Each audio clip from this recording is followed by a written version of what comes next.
Hey there, Holes chapter 19. He was awakened one night by a strange noise. At first, he thought it might have been some kind of animal, and it frightened him. But as the sleep cleared from his head, he realized that the noise was coming from the cot next to him. Squid was crying. "You okay?" Stanley whispered. Squid's head jerked around. He sniffed and caught his head. "Yeah, I'm fine," he whispered and sniffed again. In the morning, Stanley asked Squid if he was feeling better. "What are you, my mother?" asked Squid. Stanley raised and lowered one shoulder. "I got allergies, okay?" Squid said. "Okay," said Stanley. "You open your mouth again and you're going to be in trouble."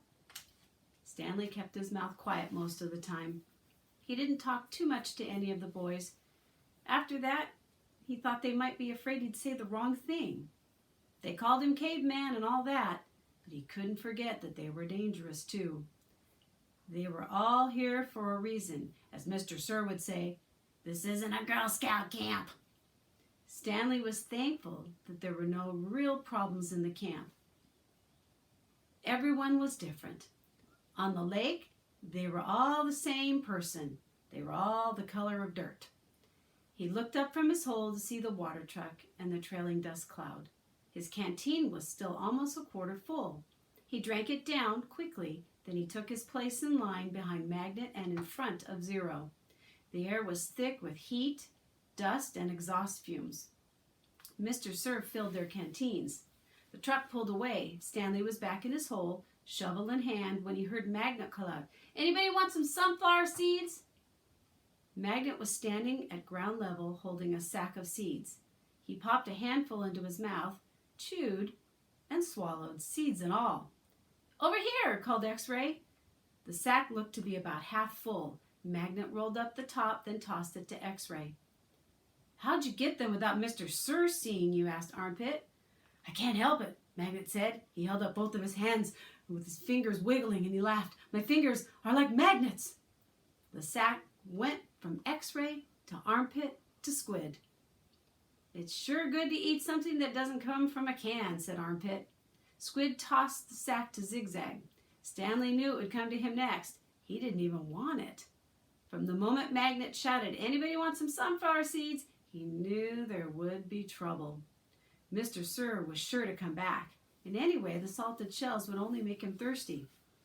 "Coming your way, caveman," said Zigzag. "Airmail and special delivery." It's unclear whether the seeds spilled before they got to Stanley or after he dropped the bag. It seemed to him that Zigzag hadn't rolled up the top before throwing it, and that was the reason he didn't catch it. But it all happened so fast. One moment the sack was flying through the air, and the next Stanley knew the sack was in his hole and the seeds were spilled all across the dirt. "Aw, man," said Magnet. "Sorry," said Stanley as he tried to sweep the seeds back into the sack. "I don't want to eat dirt," said X-Ray. Stanley didn't know what to do. "The truck's coming!" shouted Zigzag. Stanley looked up at the approaching dust cloud, then back down at the spilled seeds. He was in the wrong place at the wrong time. What else was new? He dug his shovel into his hole and tried to turn over the dirt and bury the seeds. What he should have done, he realized later, was knock one of his dirt piles back into his hole. But the idea of putting dirt into his hole was unthinkable. "Hello, Mr. Sir," said X-Ray. "Back so soon?" "It seems like you were just here," said Armpit. "Time flies when you're having fun," said Magnet. Stanley continued to turn the dirt over in his hole.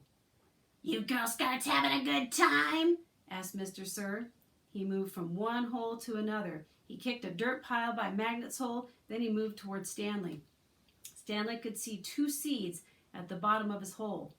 As he tried to cover them up, he unearthed a corner of the sack. "Well, what do you know, caveman?" said Mr. Sir, standing over him. "It looks like you found something." Stanley didn't know what to do. "Dig it out," Mr. Sir said. "We'll take it to the warden. Maybe she'll give you the rest of the day off." It's not anything," Stanley muttered. "Let me be the judge of that," said Mr. Sir. Stanley reached down and pulled up the empty burlap sack. He tried to hand it to Mr. Sir, but he wouldn't take it. "So tell me, caveman," said Mr. Sir, "how did my sack of sunflower seeds get in your hole?" "I stole it from your truck." "You did?" "Yes, Mr. Sir." "What happened to all those sunflower seeds?" "I ate 'em." "By yourself?" "Yes, Mr. Sir." "Hey, caveman," shouted Armpit. "How come you didn't share anything with us?" "Oh, that's cold, man," said X-Ray. "I thought you were our friend," said Magnet. Mr. Sir looked around from one boy to another, then back to Stanley. "We'll see what the warden has to say about this. Let's go." Stanley climbed up out of his hole and followed Mr. Sir to the truck. He still held the empty sack.